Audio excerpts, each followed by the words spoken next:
No one remembers who first saw the photo, only that by morning the village's dead were online, and the man who put them there was running from a friend request he could never decline.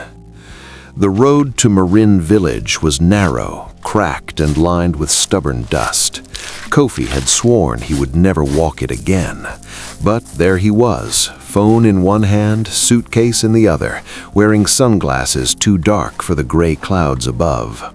He told himself this visit was just business. He had come to finalize land papers, to sell the old family home. That was the line he rehearsed for anyone who asked.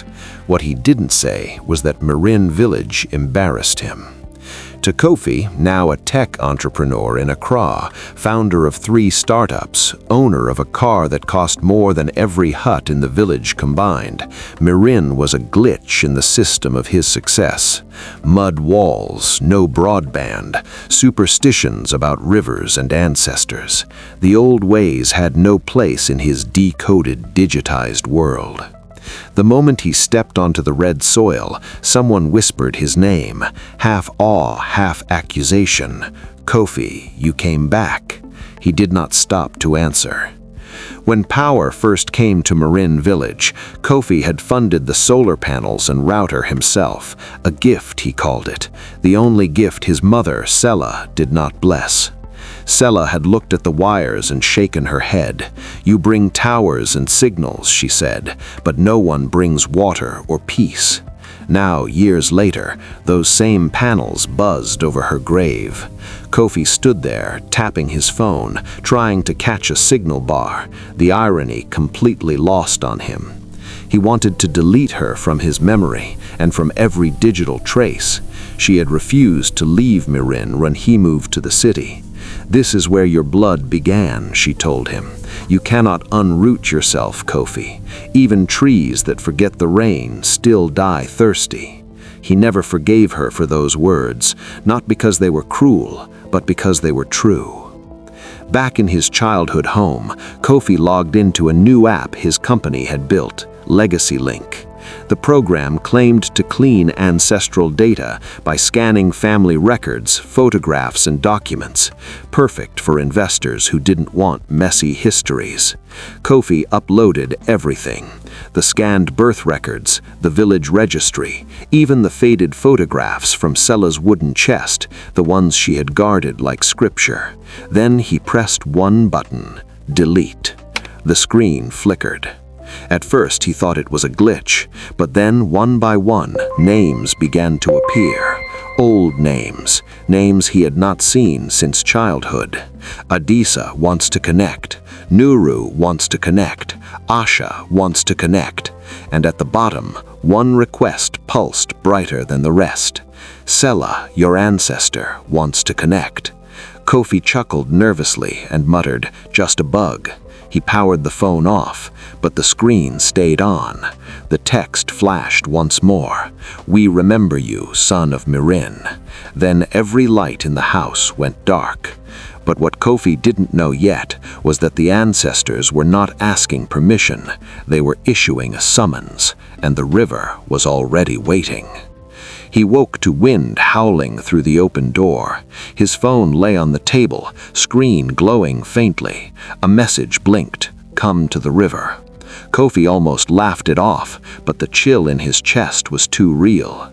He stepped outside. The path was choked with fog, the trees whispering like spirits trading gossip. When he reached the river, the one he had once mocked as the village's superstitious Wi-Fi, he saw a figure standing on the water. His mother, or something wearing her face. Sela's voice carried across the still water. "You tried to delete us. You think memory is a file. You think blood unsubscribes itself." Kofi stumbled backward, his voice cracking. "You are not real. You are data corruption." "Not corruption," she whispered. "Correction." The river rippled, and all around them faces shimmered beneath the surface, mouths open, eyes patient. Sela extended her hand toward him. "One last chance, my son. Accept our request." In daylight, Kofi called his business partner, Io, in the city. He tried to make it sound like a technical problem. Io laughed and told him, "You sound like you saw a ghost." Kofi stared at the riverbank and answered flatly, "I saw my data set," and it talked back. He returned to the app, determined to debug whatever haunted it. Just old code, he muttered. No spirit, no curse.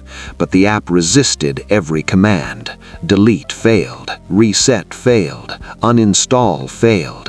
At last, he decided to wipe the entire village record from the server. Every birth, every name, every trace of Merin. The system froze. A single line of text appeared. To erase memory is to erase yourself. The power went out. Again.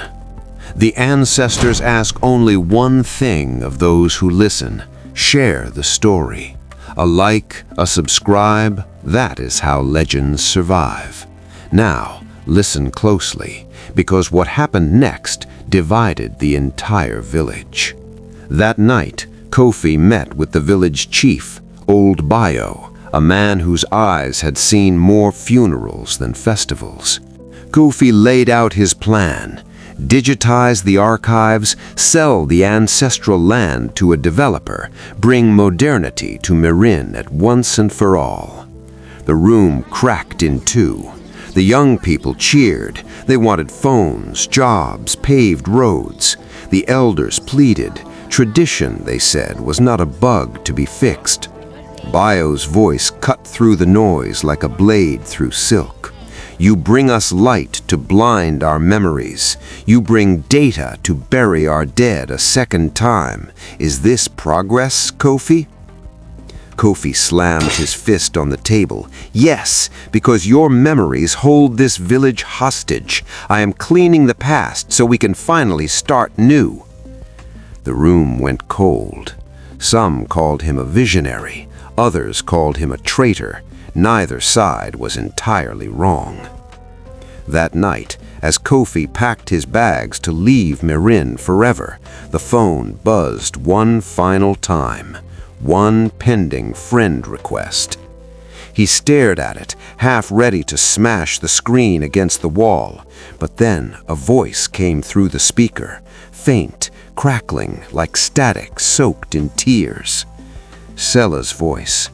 You carry our names in your blood, Kofi. Even if you delete us from the cloud, we will stream through your veins.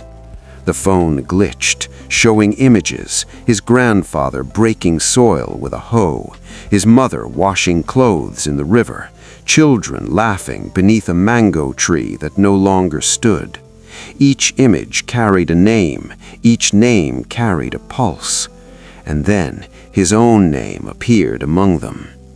Kofi Sella, son of no one, soon to be memory. Fear seized him. He tried to close the app, but his fingerprint would not register. The system had recoded itself around his identity.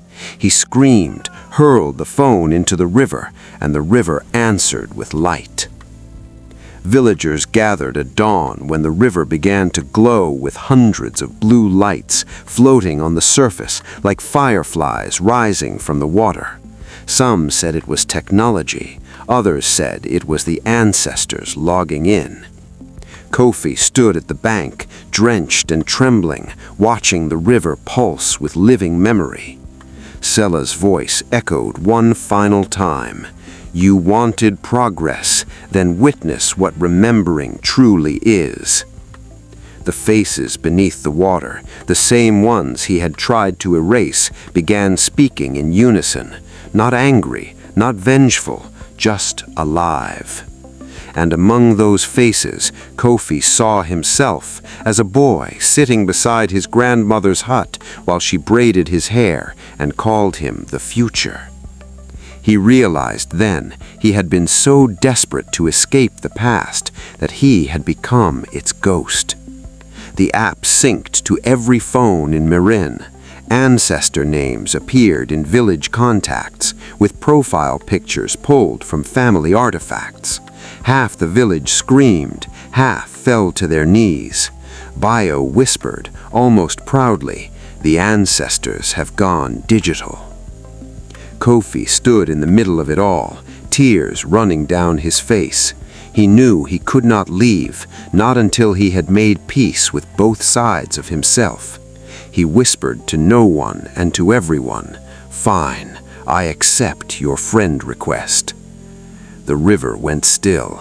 For a single heartbeat, everything felt forgiven. Weeks later, a documentary crew visited Merin village.